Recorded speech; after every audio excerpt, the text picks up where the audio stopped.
Breaking news! In a shocking turn of events, the NFL, America's most beloved Sunday tradition, right behind hangovers and passive-aggressive family dinners, has officially been acquired by Disney. That's right, folks. The House of Mouse now owns your touchdowns. Effective immediately, all future Super Bowl MVPs will receive a Disney Plus subscription, a pair of Mickey ears, and a starring role in a gender-swapped reboot of Remember the Titans. Meanwhile, ESPN executives are already hard at work converting RedZone into WokeZone, hosted by Dan Orlovsky in a turtleneck, Mina Kimes with a chalkboard, and Ryan Clark sighing into the camera every time a quarterback throws more than 15 yards. Welcome to the future. It's expensive, it's preachy, and worst of all, it's Bob Iger's final form. IP hoarder meets fantasy football overlord. This is why we can't have nice things.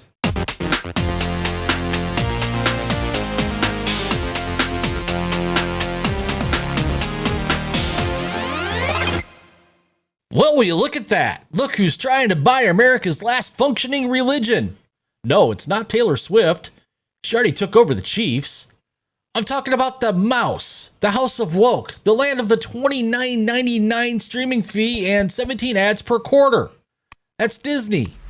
Yeah, that Disney. Reportedly, they just inked a $1 billion deal with the NFL. And the only question that matters now is, how fast can ESPN ruin it? Welcome back to The Critical Nerd, where we watch billion-dollar corporations crush your childhoods, your weekends, and now your RedZone. So here's what just happened. Bob Iger, who apparently can't go a fiscal quarter without acquiring something, has added the NFL's entire media division to his trophy shelf. ESPN is now absorbing the NFL Network, NFL RedZone, NFL's fantasy football platform, 7 more regular season games, and wait for it, a 10% equity stake in ESPN for the NFL. Yeah, you heard it right.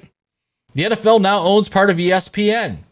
So congratulations, we finally reached peak corporate synergy, a football league that partially owns its own coverage. What could possibly go wrong? From Disney's perspective, this is a genius move. They're bleeding cable subscribers like Dan Orlovsky explaining Cover 2. ESPN's audience has dropped from over 100 million homes to just over 65 million homes. The ESPN cable cash cow? Dead. So what do? Well, you pivot to streaming at $30 a month. Yep. ESPN's new direct-to-consumer app launches this fall. And what a better bait for that trap than the NFL. RedZone? Moved. NFL Network? Moved. That one late season Saturday game you only remember when your fantasy playoff hopes are on the line? Moved. But don't worry, Bob Iger's not done yet. He's going to bundle this all with Disney Plus and Hulu so you can watch a touchdown, a TikTok star fighting a vampire, and a Pixar musical all in the same hour. That's called synergy, baby. So what happens to RedZone? Yeah, let's talk about RedZone, our sacred church of touchdowns, adrenaline, and 7 straight hours of commercial-free bliss. And now, ESPN owns it. Now, I don't know about you, but I don't want to see Stephen A. Smith yelling about the Bengals secondary while I'm trying to watch Scott Hansen. I want touchdowns, not first-take hot takes.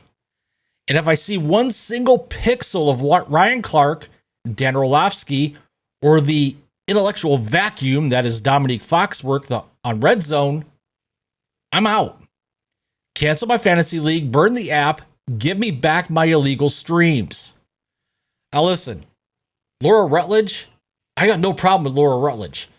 She does her job, she asks good questions, keeps it professional, but Mina Kimes in the war room talking about systemic tight end usage through a socio-political lens, that's a hard pass. And what's in it for the NFL? Besides, of course, the billions of dollars. Well, they just offloaded all the media properties they've been desperately trying to dump for years. NFL Network's been limping along since Total Access vanished and Good Morning Football turned into Brunch with the Banal. They didn't want to pay for it anymore, so instead, they're now minority owners in a media outlet that can do it for them. Why build it, staff it, and maintain it when Bob Iger will just hand you a 10% stake and take the headache away? This is the NFL's version of flipping an old beater car to a sucker who thinks it's a classic Mustang. But here's the scary part, and this is where the fans lose. Because once Disney has control of the NFL's media output, they'll do what they always do. Shove the brand into every crevice until you can't tell if you're watching football or an animated metaphor for corporate risk assessment. And if you think they won't politicize it, I've got a Super Bowl halftime show hosted by Dylan Mulvaney to sell you. Let me say it loud and clear.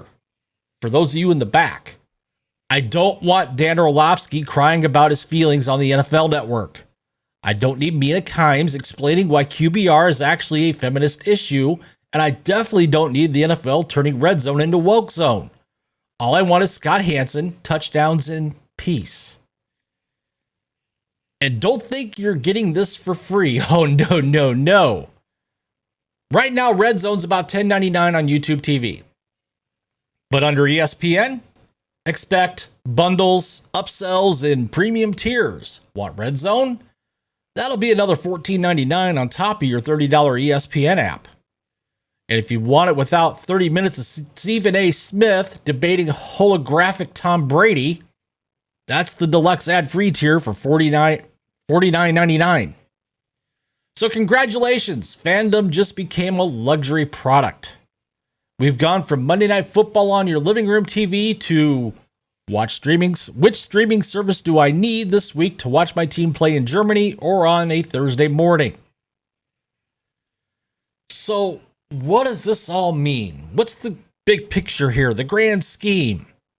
Well, it means Disney just pulled off the corporate heist of the decade. It means the NFL finally unloaded their failing media assets and got a fat equity payout. And it means you, me, the fan, are going to pay for it. Literally. Because of Bob Iger's world, the only thing better than owning a brand is owning the platform that controls it. And now ESPN is the NFL. So thanks for watching. If you like this breakdown, smash that like button, subscribe to The Critical Nerd, and comment below with the first ESPN personality you do not want to see on RedZone. My pick? You guys pretty much already know my pick. And if you don't, just wait till the halftime show is sponsored by The View. So until next time, I'm The Critical Nerd. Out.